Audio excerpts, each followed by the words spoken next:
Welcome to Primordial Path. My name is Casey and I'm your guide on this podcast, which is dedicated to exploring ancient meditation and healing practices. We'll examine them through an accessible modern lens and discover how they can profoundly impact your life, your body, your mind, your soul, your energy. So stay tuned. Here we go.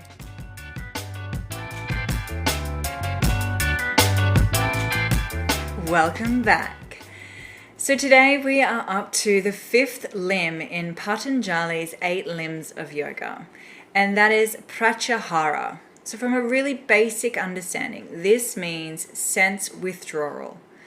Most of us spend the majority of our life in the external world, meaning that we're only concerned with things that are going on around us.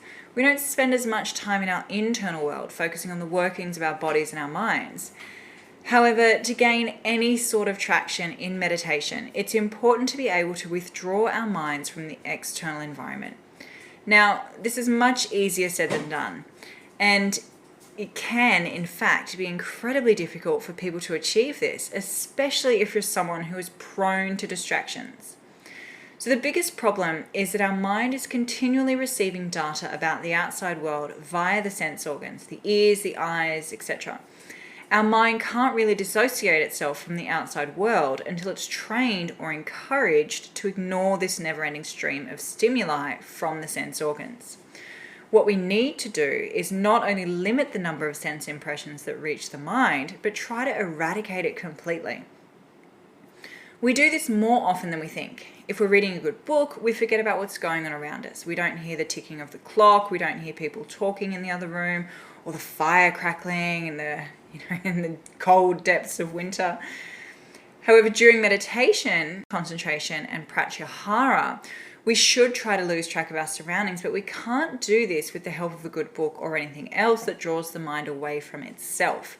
The mind should be occupied and should be focused, but not thinking or trying to intellectualize what's going on around us. Tricky, right? So if you think of the mind like a mischievous child, it does the opposite of what you want it to do. So if you try to block out sensory impressions, your mind will automatically make them stronger.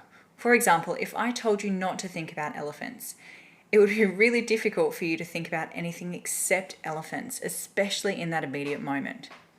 If, on the other hand, you force the mind to think about things outside while the eyes are closed, it will lose interest in the sounds and other things outside after a while and won't connect them with sense impressions. We want to be in this state of mind called pratyahara when we meditate. Kind of like when you start to drift off to sleep. You stop hearing things around you and noticing the smells, temperature, etc. So this quirk of the mind is used in a yoga technique called Antar Mauna, which is a great way to get pratyahara and to get ready for meditation. We'll discuss this technique in a future episode. So the degree to which a person can do pratyahara successfully depends very much on our ability to sit in a comfortable position for the duration of the practice.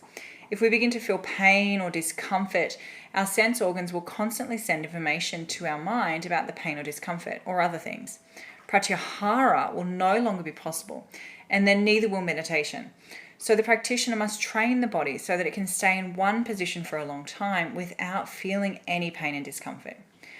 Many of the techniques we'll talk about are focused on systematically moving your attention to different parts of your body, your breathing, sounds you make in your mind or out loud, and so on. This is used partly to focus the mind and partly to keep the mind busy internally so that it forgets about its surroundings and goes into a pratyahara state.